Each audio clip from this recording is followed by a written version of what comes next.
in a very brief, laconic form. I mean, you have to do X. Then how to do it, when to do it, and around that, the Talmud was developed. And without the Talmud, you would have endless interpretation of the Bible. And to avoid that, we have the Talmud. And it is a never-ending process. Because I told you that one of the commandments is that the one generation teaches the following one, and the study never stops, never ends, and each era has its own big rabbis who are entitled to dictate to the commoners, to the Jewish community, how to conduct their life. And that's partly one of the secrets how they could have overcome the difficulties in the diaspora and in Israel for so many years. 그 해외에 사는 유태인들이라고 이제 다이아스포라 주이시라고 하는데 이제 그분들은 자녀들을 두 가지 학교를 보낸다고 하거든요. 하나는 그 지역에 있는 학교와 또 하나는 이제 유태인 학교라고 하는데 왜 이렇게 두 가지 언어를 동시에 교육을 시키는지 궁금한데요. So diaspora Jewish who are living abroad, they send their kids to two different kinds of school, one domestic and one Jewish. Why is it, Mr. Ambassador? We are going back to the main commandment: teach and study the Torah. If you want to teach the study the Torah as your fathers did, your ancestors did, you have to do it in what we call the Lashon Kodesh, which is the holy language. That would be the Hebrew. And yet, this is an amazing thing, that the Hebrew that was used in the time of the Bible was reintroduced as a living language in the modern times. There's no precedent to such a phenomena. Even the Latin is not being used as a daily language. It is used only for the scholars to study. And Hebrew is out there, live and kicking, and those members of the Jewish community, they want to follow the Jewish tradition, and they want to introduce to their children their heritage, their language, the Torah, the Bible, in its original language. Now, they are normally doing it when the children are young, and then it's up to the child if he chooses to continue.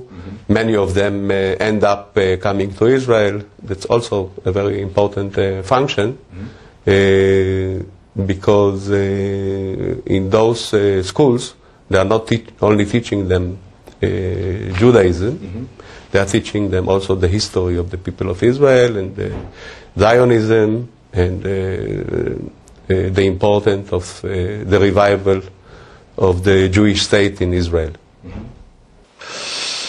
지금 그리고 보면은 이스라엘에서는 조기 과학기술 교육과 외국어 교육을 상당히 일찍 시작한다고 들었거든요.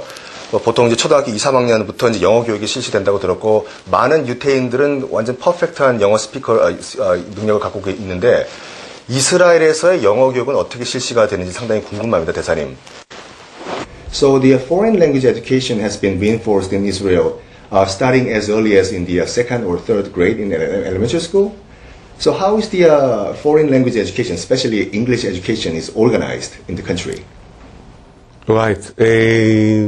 First, before I touch on that, at the beginning, I was talking about the similarities between Korea and Israel. There is one thing where the two countries, the two societies are completely different, and that's the demographic composition. While Korea is very homogenic, I don't know, more than 90% probably are Korean.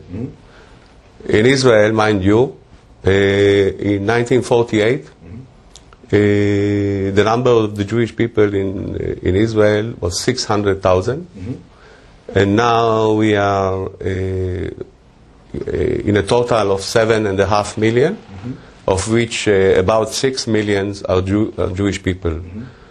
So this increase is much because of the immigrants who came to the country from all the corners of the world, from Chile, Argentina, all over the world up to Australia. And it's a salad, practically, of cultures, because each and one of the immigrants came with its own language, local customs, language, studies. And once in Israel, the Israeli the educational system in Israel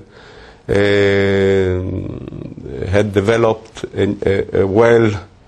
a training that the newcomers, no matter what age they are introduced as quickly as possible to the Hebrew language.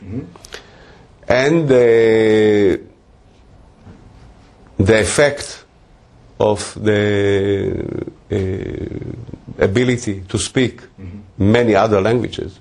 You can find around 70 or 80 languages or dialects spoken by newcomers to Israel. And once you are a newcomer in Israel and you are there, you are no more a newcomer.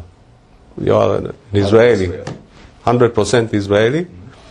And the presence of so many influences, of many languages, maybe trained our ability to get more accustomed to foreign languages, including English. I don't think that we have a magic wand regarding the English, and although it is being introduced in a very early age, and you know the parents, the Jewish mother, the Korean mother, they want already to, and they are taking a private tutor to have the young dear to study English also in the kindergarten age. And now with the introduction of the computer games, the internet, I think that only in itself had much more influence than the abilities of the average teacher, average English teacher in Israel. That's more influential. 그렇군요. So according to one survey measuring each country's IQ level, and Israel was ranked 29th on the list, whereas Korea was ranked first on the list. Oh. But we have only one Nobel Prize laureate, whereas you have so many to count. I think the secret is based on the, like you said, based on their creativity